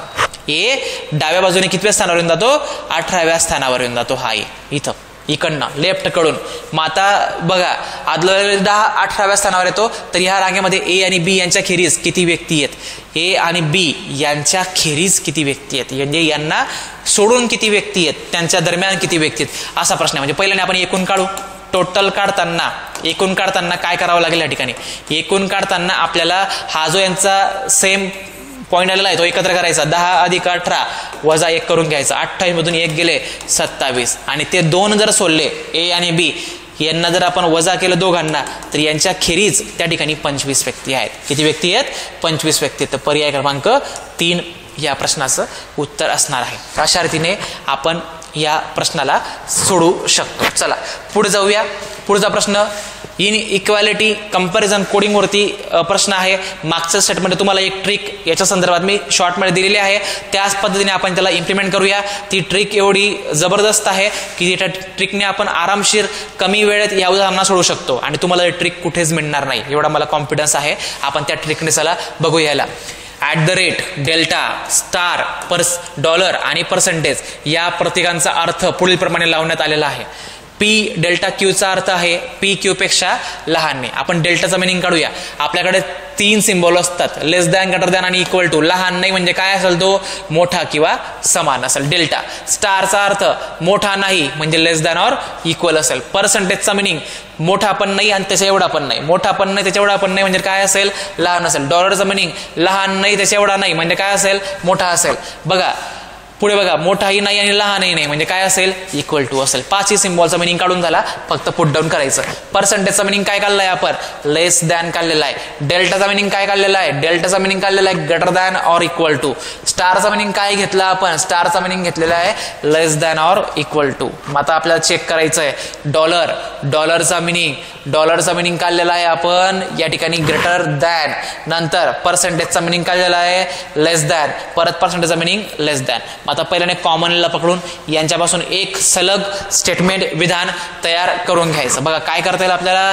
बी less than n greater than or equal to f less than or equal to h. अशा रीतीने याची मांडणी होऊन जाईल. आता बघा चेक करूया आपण. h मध्ये h पासून n दरम्यान बघितलं तुलना होणार नाही. विरुद्ध सिम्बॉल आहेत त्यांच्यामध्ये इक्वल कॉमन निघू शकतो परंतु विरुद्ध सिम्बॉल आहेत आणि इथं ग्रेटर दॅन दिलेले तुलना होणार नाही म्हणजे हे दिलेलं चुकीचं आहे. पुढे बघूया. f लेस दॅन बी आहे का? म्हणजे F आणि बी मध्ये बघायचं आहे. मग इथं परत तुलना होणार नाही. विरुद्ध गटातले सिम्बॉल आहेत. परत हे चुकीचं आहे. बी एस मध्ये बघायचं आहे. बी पासून एस मध्ये बघायचं आहे. तुलना होणार नाही तर हे पण चुकीचं आहे. मग आता एकही सत्य नाही. अशा रीतीने आपल्याला हा पर्याय या ठिकाणी निवडावा लागेल. आय होप तुम्हाला हे उदाहरण देखील सोपं गेलं असेल. आपल्या ट्रिकने लगेच आपल्याला हे सोडवता येतं. चला पुढच्या एक्झाम्पलकडे जाऊया. नेक्स्ट एक्झाम्पल काळकामवरती प्रश्न आहे. अतिशय महत्त्वाचा प्रकार या ठिकाणी टाकण्याचा प्रयत्न मी केलेला आहे. याला आपण सोपी टेक्निक बघूया. तुम्ही पुस्तकाची मेथड जर याला बघितली तर खूप लेंथी होते पण याला शॉर्टकट जर बघितलं आपण काय करता येईल? A+B याला एक काम 12 दिवसात करतात हे. नंतर तेच काम 15 दिवसात ब व क करतात. बी व सी करतात. किती दिवसात? 15 दिवसात. बघा यांना लागतात दोघांना 15 दिवस. पुढे बघा क व अ सी आणि ए हे करतात 20 दिवसामध्ये. लक्षात घ्या या ठिकाणी यांचा लसावी घ्यायचा. दिवसांवरून काय करायचं? लसावी घ्यायचा. मग ते काम मानून घ्यावं लागतं. 60 युनिट एवढं काम करायचं होतं त्यांना. मग लक्षात घ्या 60ला 12ने भाग दिलं म्हणजे या जोडीची क्षमता आहे 5 युनिट. 12 पंचे 60. 5 युनिट पर डे करतात दोघी जण. 15 चोक 60 म्हणजे ही जी जोडी बी आणि सी ची ही 4 युनिट पर डे काम करेल.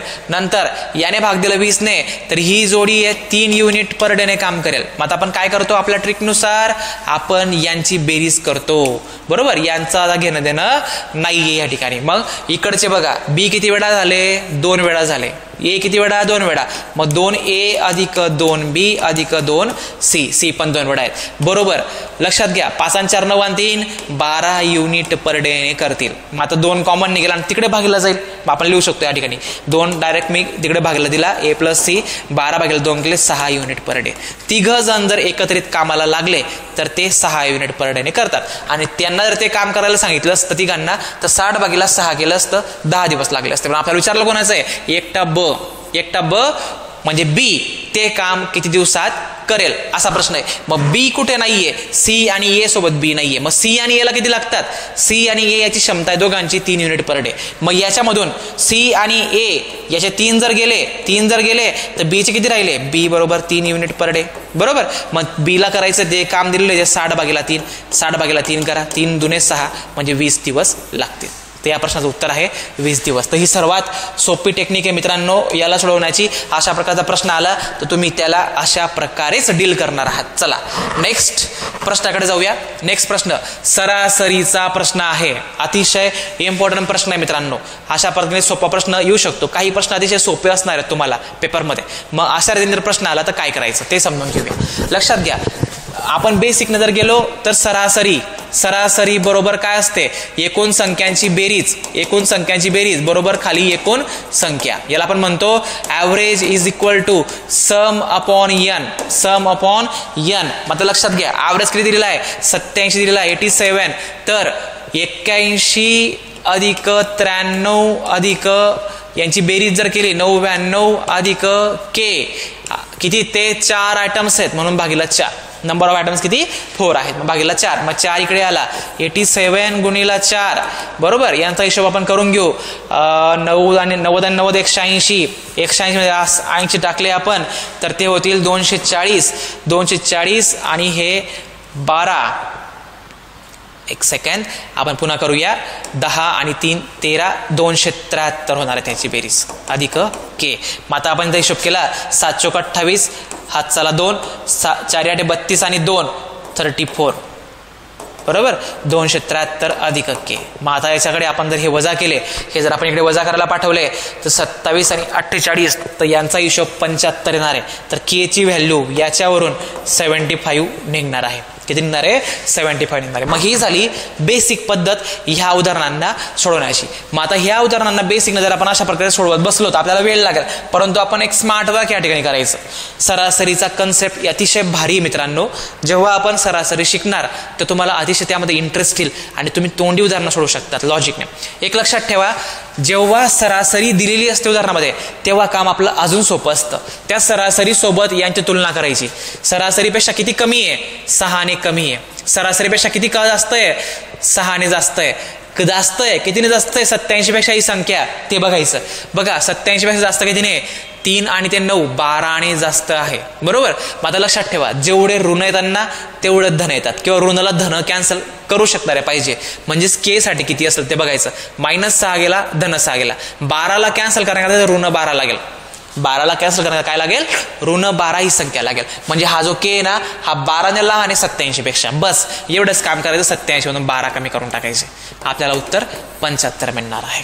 किती मिळणार आहे, 75 मिळणार. तर अशा रीतीने या सर्वात सोप्या पद्धतीने आपण लगेच या प्रश्नाला सॉल्व्ह करू शकतो. चला आपण पुढच्या प्रश्नाकडे जाऊया. एक पाण्याची टाकी भरायला एका नळाला 4 तास लागतात. टाकीच्या तळाच्या गळतीमुळे टाकी भरायला 6 तास लागतात. बघा काय होतं, एक नळ आहे त्या नळाने किती तास लागतात, 4 तास लागतात. पण तो नळ आणि त्या टाकीची जी गळती असेल ते दोघी मिळून जर चालू असले तर त्याला 6 तास लागतात. मग काय करायचं या ठिकाणी, या दोघांचा लसावी घ्यायचा. काय घ्यायचं, लसावी घ्यायचा. मग एलसीएम यांचा एलसीएम जर घेतला तो येणार आहे 12 लिटरची टाकी होती. किती लिटरची, 12 लिटरची. 12ला 4 ने भाग द्या, 4 त्रिक 12 3 लिटर प्रति हवर झाला बरोबर. याची क्षमता, या दोघांची क्षमता 6 दुने 12, या दोघांची क्षमता झाली 2 लिटर प्रति हवर. मग यांचा जो मायनस याचा जो फरक असेल तो काय देणार आहे, तो गळती म्हणजे जो नळ खाली करणारा जो असेल ना ते क्षमता मिळणार आहे. मग यांची क्षमता यांचा फरक 1 लिटर हे कोणा करता आहे, 1 लिटर प्रति हवर त्या गळतीसाठी आहे. जो नळ सोबत ती गळती आहे किंवा ते होल असेल त्याकरता ते आहे 1 लिटर प्रति हवर. मग त्यांनी काय विचारलंय, तर तिला गळतीमुळे रिकामी होण्यास किती वेळ लागेल. मग जर ती तासाला 1 लिटर रिकामी करते तर टाकी किती लिटरची आहे, 12 लिटरची. मग 12/1 जर केला आपण तर आपल्याला 12 तास लागतील. किती तास लागतील, रिकामी व्हायला 12 तास लागतील. त्याचं उत्तर आहे 12 तास. पर्याय क्रमांक या ठिकाणी 3 आहे बरोबर. चला पुढच्या प्रश्नाकडे जाऊया. नेक्स्ट प्रश्न 21वा प्रश्न, 4 पुरुष किंवा 6 स्त्रिया यांना एक काम 20 दिवसात पूर्ण करतात तर 2 पुरुष व 9 स्त्रिया मिळून तेच काम किती दिवसात पूर्ण करतील. बघा लक्षात घ्या, किंवा शब्द आहे या ठिकाणी. दोन प्रकार यामधले महत्वाचे काळकांमधले. एका प्रकारामध्ये किंवा शब्द असतो, एका प्रकारामध्ये आणि हा शब्द असतो. बरोबर, आणि किंवा व हा शब्द असतो. मग हा जर आता किंवा शब्द जर आपल्याला लक्षात दिला असेल तर काय करायचं, आपण मांडणी करायची. 4 माणसे बरोबर 6 स्त्रिया, 6 उमेश. 4 माणसे बरोबर 6 स्त्रिया. मग सोपरूप जाईल, सोपरूप द्यायचं. बे दुने 4, बे त्रिक 6. मग आता यम भागीला डब्ल्यू करून घ्यायचं. यम भागीला डब्ल्यू, यम भागीला डब्ल्यू. तर हा होऊन जाईल 3 इकडे, हा 2 इकडे गेला, 3/2. तर या ठिकाणी बघा यम भागीला डब्ल्यू ची किंमत निघाली एकदा, तर आपलं काम अतिशय सोपं असतं आपल्या ट्रिकने. या ठिकाणी यम ची किंमत 3, डब्ल्यू ची किंमत 2 कन्सिडर करून घ्यायची मित्रांनो. बघा मग आता काय करायचं, कोणताही एक ग्रुप घ्या. 4 पुरुषांना पण 20 दिवस लागतात, 6 स्त्रियांना पण 20 दिवस लागतात. मग आपण 4 पुरुषांना घेऊया. 4 माणसांना 20 दिवस लागतात. तर 2 पुरुष आणि 9 स्त्रियांना, 2 माणसे आणि 9 वुमेन्स यांना लागणारे दिवस माहिती नाही आहेत. आपण काय करतो बघा, M1 D1 बरोबर, इकडे M2 आणि इकडचे D2 बरोबर. माणसे किती आहेत, 4 माणसे आणि किती दिवस लागतात, 20 दिवस लागतात. मग त्या गटाला किती दिवस लागतील. माझ्या लक्षात घ्या, आता यम ची किंमत 3 टाकायची इथं, डब्ल्यू ची जिथं डब्ल्यू असेल त्याची किंमत 2 टाकायची, यम ची किंमत 3 टाकायची. एवढंच फक्त या ठिकाणी वापरायचं. मग यम ची किंमत 3, 3 चौक 12 झाली या ठिकाणी, गुणिला 20 बरोबर. इथं मी टाकून घेतोय यम ची किंमत 3 आणि इथं 2, 3 दुने 6 आणि 9 दुने 18, 9 दुने 18 आणि ते 6 24 झाले. किती झाले, 24 गुणिला D2. मग 12 1 12, 12 दुने 24, हा 2 इकडे भागीला जाईल 10. तर D2 बरोबर 10. ते दिवस आहेत 10. पर्याय क्रमांक 2. अशा शॉर्ट ट्रिकने तुम्ही ह्या प्रॉब्लेम्सला इझिली सॉल्व्ह करू शकतात. आय होप क्लिअर झालं असेल. चला पुढच्या एक्झाम्पलला बघूया. डाईस, ठोकळा या प्रकरणाचा प्रश्न आहे. मग आता या उदाहरणाला कशा प्रकारे सोडू शकतो. 4 ह्या अंकाच्या विरुद्ध अंक सांगा. मग 2 आकृत्या जेव्हा फासाच्या किंवा डाईसच्या दिल्या असतील तेव्हा आपण कॉमन अंक बघायचे. कॉमन किती मिळतात इथं दोघांमध्ये, हा बघा 1 3 आहे आणि इथं पण 3 आहे. लक्षात घ्या, याची ट्रिक समजून घ्या. जो क्लॉकवाईज आहे ना, जो कॉमन आहे ना त्यापासून क्लॉकवाईज जायचं. या 3 पासून क्लॉकवाईज जातो, या 3 पासून पण क्लॉकवाईज जातोय. मग आता लक्षात घ्या कसं मुवमेंट घेतलं मी, क्लॉकवाईज. 3 पासून पहिल्यांदा कोण लागलं, पहिल्या डाईस मध्ये 4 नंतर 6 लागला, पहिले 4 नंतर 6 लागला. या ठिकाणी 3 नंतर कोण लागलं, पहिल्यांदा 1 लागलं, नंतर कोण लागला 2. मग हे झाले एकमेकांच्या विरुद्ध, हे झाले एकमेकांच्या विरुद्ध. आपल्याला काय विचारलंय, 4 हे अंकाच्या विरुद्ध कोण, 4 हे अंकाच्या विरुद्ध काय आहे, 1 आहे. 4 हे अंकाच्या विरुद्ध 1 आहे. पर्याय क्रमांक ए आहे. परंतु विचारलं असं 3 च्या विरुद्ध कोण, तर 3 च्या विरुद्ध मग लक्षात ठेवायचं जो कॉमन आहे ना, जो कॉमन आहे ना त्याच्या विरुद्ध असा अंक असतो की जो दोघी डाईस मध्ये नाहीये, जो दोघी डाईस मध्ये नाहीये. 1 ते 6 या अंकांपैकी. मग या दोघी डाईस मध्ये कोणता अंक नाहीये, 5 नाहीये. तर 5 च्या विरुद्ध 3, 3 च्या विरुद्ध 5 झाला. तर अशा ह्या जोड्या आपण एक कॉमनच्या ट्रिकने या ठिकाणी लावू शकतो. चला नेक्स्ट एक्झाम्पल कडे जाऊया. नेक्स्ट एक्झाम्पल, नीता शाळेतून घरी 2.5 किलोमीटर ताशी चालते आणि 12 मिनिटे उशिरा पोहोचते.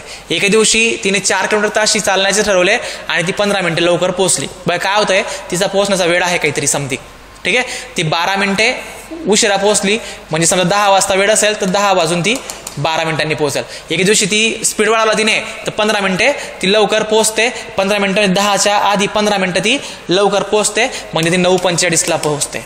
बरोबर. मग यांचा जो गॅप आहे तो गॅप एकत्र करावा लागतो या ठिकाणी. मग पहिले आपण मांडणी करून घेऊया. लक्षात घ्या, यांचा स्पीड दिलेला आहे, स्पीड दिलेला आहे, वेग दिलेला आहे. लक्षात घ्या स्पीड काय आहे, 2.5 किलोमीटर पर हवरने ती आधी गेली होती. नंतर उशिरा पोहोचली, 4 किलोमीटर पर तासाने गेली, तर 4 किलोमीटर पर हवरने गेली. आपल्याला कळतंय याला स्वरूप पहिले देऊ अर्ध्याने, म्हणजे 0.5 ने. 0.5 नेला स्वरूप दिलं तर तुम्हाला या ठिकाणी 4 आणि 5 टाइम 5 मिळेल. नंतर याला दिलं 0.4 ने जर दिलं तर 0.5 ने जर आपल्याला स्वरूप दिलं तर हे डबल, म्हणजे या ठिकाणी हे निम्मे होऊन जाईल. बरोबर, म्हणजे अर्धाने भाग दिला याला, तर हे निम्मे झालं. मग आता स्पीडचं गुणोत्तर, वेगाचं गुणोत्तर 5:2 आहे, तर वेळेचं गुणोत्तर, टाइमचं गुणोत्तर 2:5 व्यस्त प्रमाणात असतं. हे आपण कन्सेप्टमध्ये डिटेलमध्ये कोर्समध्ये बघणारच, पण हे तुम्हाला माहिती पाहिजे. बरोबर, तर 2:5 झालं. मग आता बघा काय म्हणतात ते फरक किती आला आहे की पहिले 12 मिनिटे उशिरा आणि 15 मिनिटे लवकर, याला एकत्र करायचं. 12 आणि 15 27. मग यांचा बघा 3 भाग. मग आता आपण इकडे लिहूया 3 भाग बरोबर 27 मिनिटे. 3 भाग बरोबर 27 मिनिटे. मग एक भाग कितीचा, 3 ने भाग देऊया. 3 9 27 9 मिनिट, एक भाग बरोबर 9 मिनिट. मग आता बघा 9 ने याला गुणलं 9 दुने 18 मिनिट बरोबर, आणि 9 ने याला गुणलं 9 पाचा 45 मिनिट बरोबर. तर इकडचा वेळ आणि हा इकडचा वेळ निघाला. मग आता इकडचा स्पीड किती आहे आपल्याला काय विचारलंय, किती अंतरावर आहे. मग एक कोणतंही अंतर आपण काढू शकतो या ठिकाणी. मग काय करायचं बघा, 4 इकडचा किलोमीटर घेतला, इकडचा वेग घेतला आणि इकडचा वेळ घेऊया म्हणजे आपल्याला अंतर मिळेल. 4 गुणिला 45 भागिला 60. मला सोपं रूप देऊया, 15 त्रिक 45 15 चौक 60, 4 गेला म्हणजे 3 किलोमीटर याचं उत्तर आहे. तर डिस्टन्स किती आहे 3 किलोमीटर. तर पर्याय क्रमांक 2 मध्ये 3 आहे. पर्याय खालीवरती झालेले आहेत, 3 वरती 2 खाली आहे, पण पर्याय क्रमांक 2 मध्ये दिलेलं आहे उत्तर 3 आहे याचं. ओके, तशा ट्रिकने आपण याला सोडवायचं. मी परत एकदा रिपीट करतोय. काय करायचं, सोपं रूप दिलं याला मी, 5-2 आलं, व्यस्त प्रमाणात असतं, वेगाला वेळ हे व्यस्त प्रमाणात असतं बरोबर. व्यस्त प्रमाणात केलं, भाग बघितलं 3 भाग, तो वेळचा गॅप बघितला तर तो गॅप आपण बघितला 3 भाग बरोबर 70 मिनिटं, एक भाग झाला 9 मिनिटाचा. गुणून घेतलं तर अंतर काढताना काय करतो, वेग गुणिला वेळ करतो. अंतर बरोबर ST स्पीड इंटू टाइम. तर आपण त्या पद्धतीने केलं, 3 किलोमीटर हे उत्तर आलं. चला पुढच्या उदाहरणाकडे जाऊया. नेक्स्ट उदाहरण, 2 पुरुष व 3 मुले एक काम 10 दिवसात संपवतात. आता व म्हणजे आणि, ठीक आहे, आपण आधीच किंवा वाला उदाहरण बघितलेलं आहे बरोबर. आता त्याचा मधलं ऍडव्हान्स प्रकार आणि मध्ये हे आलं तर तुम्हाला हे पण यायला पाहिजे, म्हणून आपण हा प्रकार यामध्ये कव्हर करण्याचा, रिव्हिजन मध्ये कव्हर करण्याचा प्रयत्न करतो आहोत. बघा लक्षात घ्या काय करायचं, 2 पुरुष आणि 3 मुले, 2 माणसे आणि 3 मुले बॉईज यांना लागतात 10 दिवस, यांना लागतात 10 दिवस बरोबर. ते काम 3 माणसे अधिक 2 मुले 2 बॉईज यांना लागतात 8 दिवसात संपवत असतील, तर 2 पुरुष व 1 मुलगा मिळून ते काम किती दिवसात संपवतील. मग आता लक्षात घ्या काय करायचं, सोपं रूप दिलं तर सोपं रूप द्यायचं पहिल्याने. 2 चोक 8 2 पंचे 10. लक्षात घ्या 5 दुने 10 माणसे अधिक 5 त्रिक 15 मुले बरोबर, 4 त्रिक 12 माणसे, नंतर 4 दुने 8 बॉईज. मी एवढाही वेळ याला लागू देत नाही, परंतु तुमचं समजा पहिल्यांदा असेल काहींचं म्हणून मी ते तुम्हाला स्टेप बाय स्टेप सोडून दाखवतोय. बघा आता 12 माणसांमधून 10 माणसं गेली तर राहिली 2 माणसे बरोबर. 15 बॉईज मधून 8 बॉईज गेली तर राहिली 7 बॉईज. मग आता M भागीला B चं गुणोत्तर पहिले ठरवून घ्यायचं, 7/2. किती झालं ते 7/2, म्हणजे M साठी 7 B साठी 2 वापरता यायला पाहिजे. मग आता बघा कोणता पण एक गट उचलायचा आणि त्यासोबत तुलना करायची. 2 माणसे अधिक 3 बॉईज यांना लागतात 10 दिवस. विचारलेलं आहे 2 माणसे अधिक एकच मुलगा यांना किती दिवस लागतील. मग आता फक्त M आणि B च्या किमती आपण टाकायच्या या ठिकाणी. M ची किंमत किती आहे, M ची किंमत आहे 7 आणि इथं B ची किंमत 2, 7 आणि इथं B ची किंमत 2. 7 दुने 14 3 दुने 6, 14 आणि 6 20 गुणिला 10 झाला इकडे, 7 दुने 14 आणि 2 1 2 16 गुणिला D2 झाला इकडे. हा 16 इकडे आणूया, 20 गुणिला 10 भागीला 16 बरोबर D2. चला सोपं रूप देऊ आपण याला. आता काय होणार आहे, 4 पंचे 20 4 चौक 16, 2 दुने 4 2 पंचे 10, 25 चे निम्मे 25 चे निम्मे म्हणजेच 12.1/2 12.5 12.1/2 12.5 म्हणजेच पर्याय क्रमांक आपल्याला पहिल्यामध्येच हे दिलेलं आहे, उपलब्ध होतं. तर अशा रीतीने ह्या उदाहरणांना सोडवायचं. याची पद्धत तुम्ही पुस्तकामध्ये बघा, इतर क्लासेसची बघा, तुम्हाला ही सर्वात बेस्ट आहे. 3-4 स्टेपमध्ये याचं उत्तर येतं. सर्वात कठीण असणारा प्रकार हा काळकाम मधला असं मध्ये काही हरकत नाहीये. तर याला आपण अशा प्रकारे मॅनेज करू शकतो. चला पुढच्या प्रश्नाकडे जाऊया. या आकृतीमध्ये चौरस किती आहेत, किती चौरस आहेत हे आपल्याला समजून घ्यायचंय. माझा चौरस मोजण्याची ट्रिक बघा, काय करायचं, नंबरिंग द्यायची 1 2 3 4, आडवी दिली की उभी देऊन घ्यायची 2 3 4 आणि 5. बघा मी काय सांगतो लक्षात घ्या. चौरस मोजायचे असतील तर आपण इकडचा पहिला अंक आणि इकडचा पहिला शेवटचा अंक, इकडचा हायेस्ट नंबर आणि इकडचा हायेस्ट नंबर यांचा गुणाकार पहिले मांडायचा. 5 गुणिला 4 मी काय मोजतोय, चौरस मोजतो आहे. ठीक आहे, 5 गुणिला 4 अधिक यांना 1 1ने कमी करत जायचं. यांना काय करायचं, 1 ने कमी करत जायचं. मग 5 ला 1 ने कमी केलं 4, 4 ला 1 ने म्हणलं 3, अधिक परत सेम प्रोसेस चालू ठेवायची जोपर्यंत या दोघांमधला एक अंक 1 बनत नाही. काय बनत नाही, 1 बनत नाही. बघा आता 3 दुने नंतर कमी केला परत 1, 2 गुणीला 1, मग हा आता 1 बनला ना, हा पुढे जाऊन 0 बनणार आहे. मग इथं कॅल्क्युलेशन करून घ्यायचं. मग चौरस बरोबर 5 चौक 20 अधिक 4 त्रिक 12 अधिक 3 दुने 6 अधिक 2 1 2. मग आता 12 आणि 6 हे 12 आणि 8 20 आणि हे 20 40. तर ह्या आकृतीमध्ये एकूण 40 चौरस आहेत. तर याचं उत्तर आहे पर्याय क्रमांक 1, 40 चौरस आहेत. अशा रीतीने या ट्रिकने चौरस तुम्हाला मोजता यायला पाहिजे. चला, जर समजा चौकोन विचारले, याच्यामध्ये जर समजा चौकोन विचारले तर काय करायचं, चौकोन विचारण्याकरता म्हणजे क्वाड्रिलॅटरल विचारले तुम्हाला तर काय करायचं, आडवी बेरीज, आडव्या अंकांची बेरीज गुणिले उभ्या अंकांची बेरीज फक्त करायची. एवढं फक्त लक्षात ठेवा. 3 आणि 3 6 आणि 4 10, 10 गुणिला 3 आणि 3 6 आणि 4 10 आणि 15. ठीक आहे, 15 गुणिला 10 म्हणजे 150 झाले. किती झाले, 150 झाले. तर क्वाड्रिलॅटरल म्हणजे चौकोन या ठिकाणी 150 आहेत. चौरस विचारले ते 40 आहेत. आणि आयत विचारले तर याच्यामधून याला वजा करून घ्यायचं. आयत जर विचारले ह्या आकृतीमध्ये तर 150 मधून 40 गेले 110 ते असते. चला, नेक्स्ट प्रश्न बघा. नेक्स्ट प्रश्न, त्रिकोण मोजायचे आहेत. काय मोजायचे आहेत, त्रिकोण मोजायचे आहेत. मग त्रिकोण मोजण्यासाठी जर विचारला गेला, तुम्हाला ते यायला पाहिजे, ट्रिक माहिती पाहिजे. त्यामध्ये काय काळजी घ्यायची ते लक्षात घ्या. बरं बघा काय करायचं की हा भाग एवढा वेगळा वाटतोय, हा भाग एवढा वेगळा वाटतोय. बरोबर, नंबरिंग देऊया. 1 2 3 4 5 6, 1 2 3 4 5. ह्या अंकांची बेरीज म्हणजे ह्या भागामधले त्रिकोण, ह्या अंकांची बेरीज म्हणजे ह्या भागामधले त्रिकोण. बघा बेरीज करू आपण. 3 आणि 3 6 आणि 4 10 5 15. या भागामध्ये 15 त्रिकोण आहेत. या भागामध्ये बघितलं 15 आणि 6 21 त्रिकोण आहेत. बरोबर, आता कॉमन बघायचे. दोघांमध्ये शोधले गेले की नंतर कॉमन किती आहेत ना हिडन ते बघायचं. मग कॉमन कसे आहे बघा. आता काय होतंय की अशा अर्थीने गेलो, हा पहिला मोठा या दोघांपासून बनेल. बरोबर, अशा अर्थीने पुन्हा गेलो, या लाईनला खाली आलो असतो तर एवढा दुसरा बनला असता. मग तसाच हा याच्यापासून तिसरा, बरोबर, याच्यापासून हा चौथा, याच्यापासून हा 5वा. तर हा ऑलरेडी याच्यामध्ये आलेला होता. तर 5 मिळाले कॉमन. किती मिळाले, 5 कॉमन मिळाले त्रिकोण मला. मग आता हिशोब करायचा. 15 आणि 5 20 आणि हे 21 41. त्याचं उत्तर आहे पर्याय क्रमांक 1. आय होप तुम्हाला हा प्रश्न देखील क्लिअर झाला असेल. म्हणजे तुम्हाला चौरस, चौकोन, आयत विचारलं, त्रिकोण मोजायला विचारलं तर हे प्रश्न तुम्हाला असे सॉल्व्ह करता यायला पाहिजे. चला, पुढचा प्रश्न. डाईस वरती पुन्हा एकदा. आता डाईस, ओपन डाईस दिलेला आहे आपल्याला. ओपन डाईस म्हणजे उलगडलेला फासा आपण त्याला म्हणतो.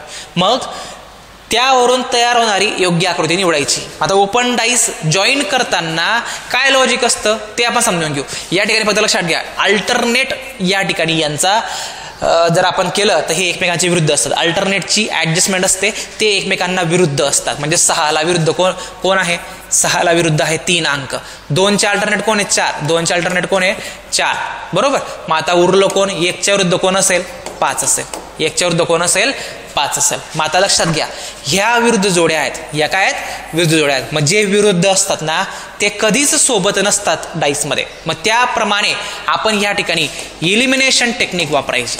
इलिमिनेशन टेक्निक वापरायची. ज्या ठिकाणी ही जोडी सोबत दिसेल त्याला कॅन्सल करायचं. ती याच्यावरून बनणार नाही.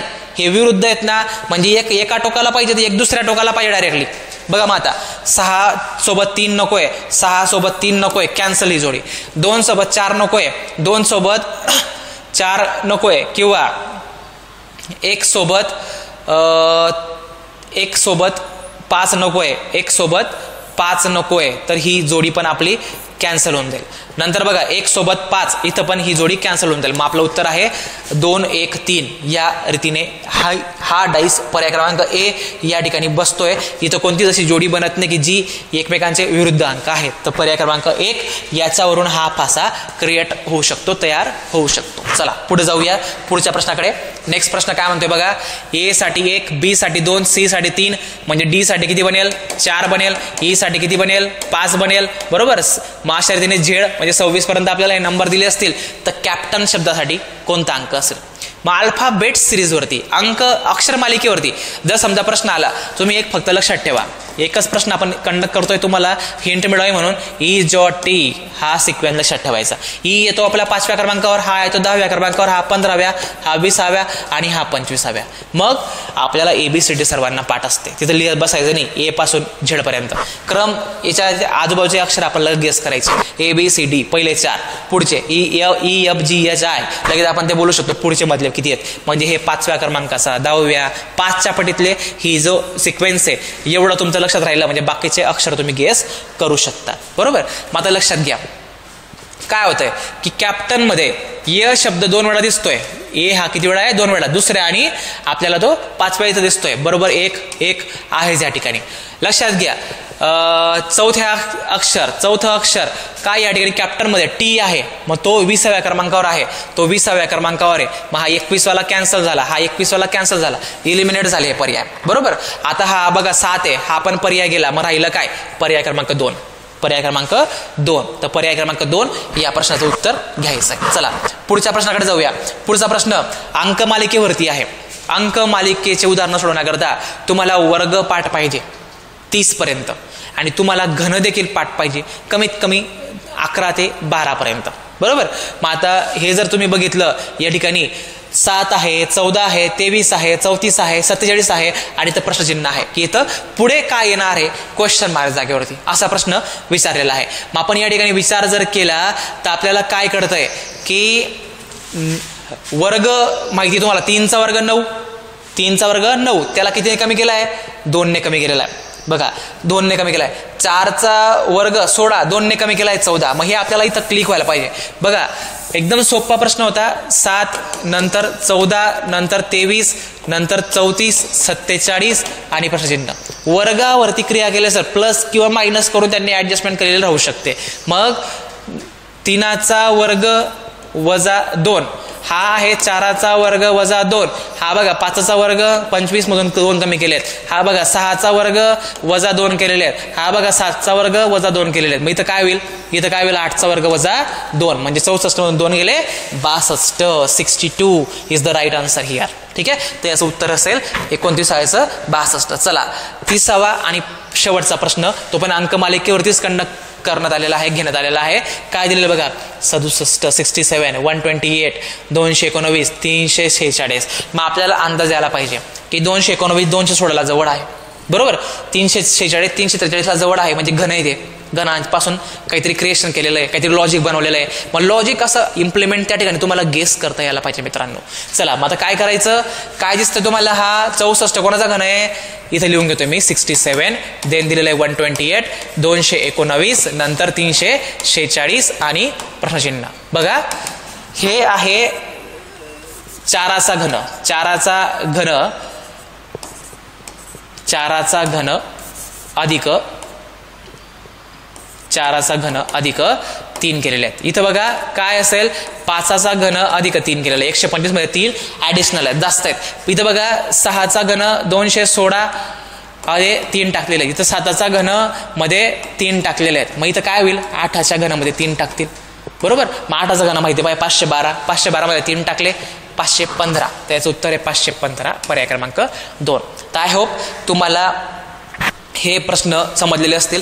प्रत्येक महत्त्वाच्या प्रकारामधील 1-2 प्रश्न जेणेकरून तुमची रिव्हिजन झाली पाहिजे. तशा प्रकारचे टाईप्स आले येणाऱ्या पेपरमध्ये तुम्हाला याचा फायदा झाला पाहिजे म्हणून असे आपण 30 प्रश्न ह्या व्हिडिओमध्ये आपण बघण्याचा प्रयत्न केलेला आहे. मित्रांनो एक्झाम फार इम्पॉर्टंट आहे. हे 2 दिवस अतिशय शांत डोकं ठेवून काम करा. जास्त बर्डन आता घेऊ नका. जे केलेलं आहे त्याच्यावरती तुमचा कॉन्फिडन्स ठेवा, स्वतःवरती आत्मविश्वास ठेवा की आपण सर्व व्यवस्थित केलेलं आहे. बरोबर. जेवढं नॉर्मली तुम्हाला रिव्हिजन करता येईल तेवढं तुम्ही आता रिव्हिजन करा आणि परीक्षेला सामोरे जा.